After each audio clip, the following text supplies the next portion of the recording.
One of the major superstars in the Democratic Party right now is Julian Castro, the mayor of San Antonio, Texas, seventh largest city in the United States. He delivered the keynote address at this year's DNC, which was absolutely brilliant. Mayor Castro, welcome to the program. Thanks for having me. Glad to be with you. Thanks for joining us. Get out the vote effort. Tell us about what's being done nationwide by the Democratic Party and the Obama campaign to get out the vote. Well, as you know, the Obama campaign now, not just in this cycle, but in the 2008 cycle, has really established a great grassroots network of folks in local communities who are out there knocking on doors, making millions of phone calls, literally millions of phone calls now, particularly in these swing states, to remind folks to go out and vote early, if early voting is still happening in their state, or, of course, to vote on Election Day. All of that is animated by the fact that we remember election night 2000 and waiting up late into the night and watching the networks call it for Vice President Gore and then flipping that over and then the nation having to wait almost 40 days to find out that 537 votes made the difference. Right. So everyone remembers that, and we know that every vote counts, and there's an entire network of Obama campaign volunteers, as well as, of course, our labor community and others that are working on that. Right. As I'm sure you know, one of the reasons why that vote was so close in Florida was because Kathleen Harris and Jeb Bush had knocked somewhere between 60 and 80,000 African Americans off the voting rolls in Florida because they had names that were similar to the names of felons from the state that you live in, Texas. And largely African Americans made it close enough to steal. There have been enormous, incredible voter suppression efforts across the United States. This is something that was championed by Paul Weyrich, the guy who ran Ronald Reagan's direct mail campaign and founded the American Legislative Exchange Council, which has written most of these voter suppression laws. He was he worked on both Bush campaigns. He just passed away a year or so ago. But here's Paul Weyrich in 1980 speaking to a group of Republican activists in a church about the Republican strategy to win elections in the coming decades. Now, many of our Christians have what I call the goo-goo syndrome. Good government. They want everybody to vote. I don't want everybody to vote.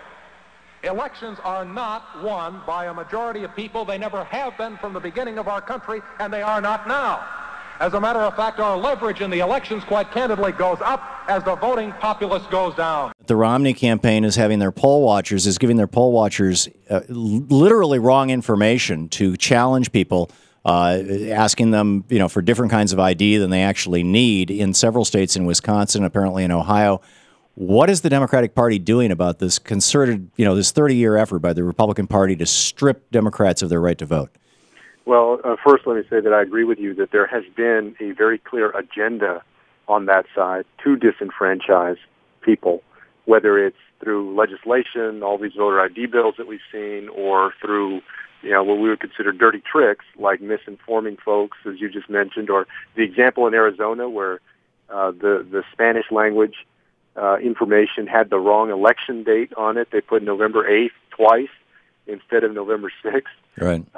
And one of the things that the Democratic Party has done over the years is to deploy a group of volunteer lawyers, especially in these important swing states, to try and combat that and give out the right information, as well as printing materials that are correct and trying to get that through the grapevine. And in certain occasions, even going on the air, on the radio, or putting ads in newspapers to try and correct it. But it's a constant battle because it is a very clear agenda on the other side. What I believe that Democrats should do is try and run the table the other way. For instance, here in Texas, we don't have same-day voter registration. In some states, you can show up and get registered the same day that you vote. Right, you need to get that. That should be the case everywhere. Yeah.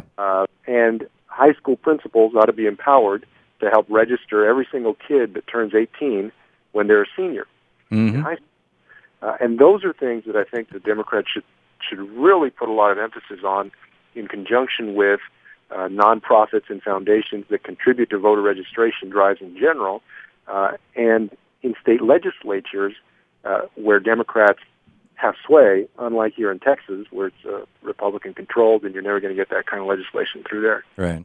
Agreed. And I would submit also that we need an affirmative constitutional right to vote. You know, there are individual groups who have the right to vote, but not, you know, there's not at least according to the Supreme Court in their Bush v. Gore ruling, there is not an affirmative right to vote for President of the United States, and which allows a lot of this stuff to happen, frankly, without the federal government being able to stop it. I just find it astounding. One of the things we're talking with Mayor Julian Castro of the mayor of San Antonio, Texas, and the keynoter at the DNC.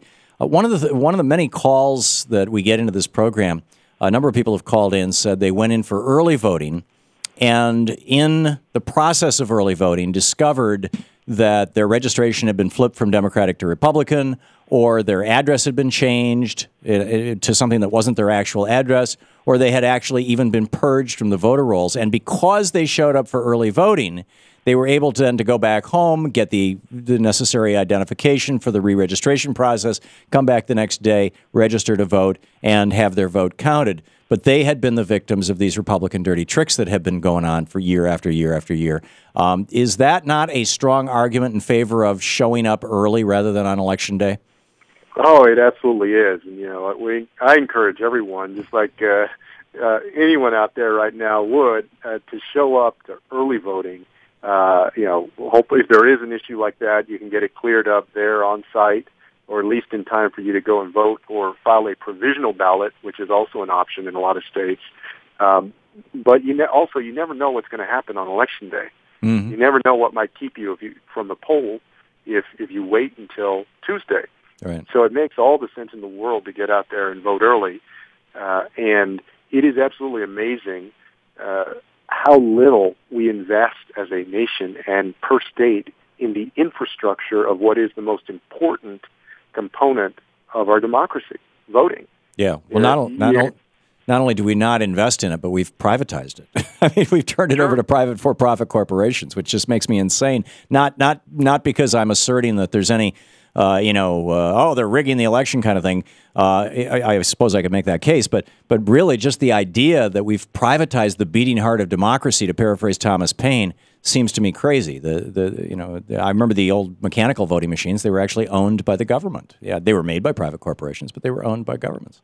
So. Sure. Yeah, and, one of the things that's been fascinating to me is I'll ask folks who don't vote regularly, who never vote, why don't you vote? And folks always say that they don't think their vote is going to make a difference, and you try and tell them that it will.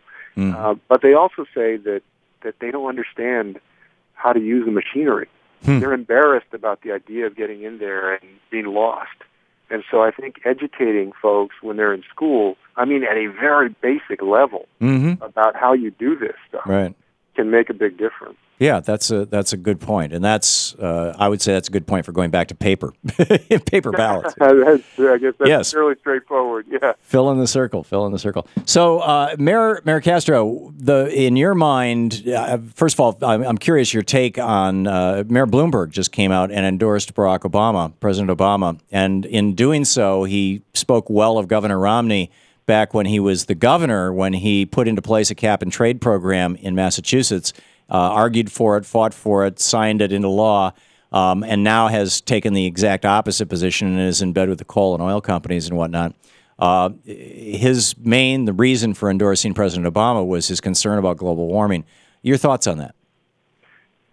Yeah, I'm glad to see Mayor Bloomberg support President Obama in his statement. He did, of course, mention their common views on climate change, and he also, I think, has in the past, and I think today as well, voiced confidence in the president's leadership. I think he understands, like many folks, that he's a strong leader, that the nation has made progress under President Obama, that the economy has gotten better, that there's a great track record there to stand on its own. And so I'm glad to see him do it, just like General Powell.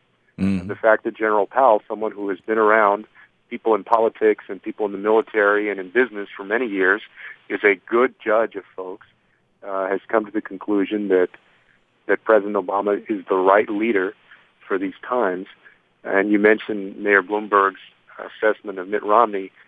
I think he voiced what a lot of us are thinking. Which Mitt Romney is this? Mm-hmm. What does the guy really believe? You can't tell what he really stands for. Right, and even worse, if he becomes president, God forbid, which Mitt Romney would that be?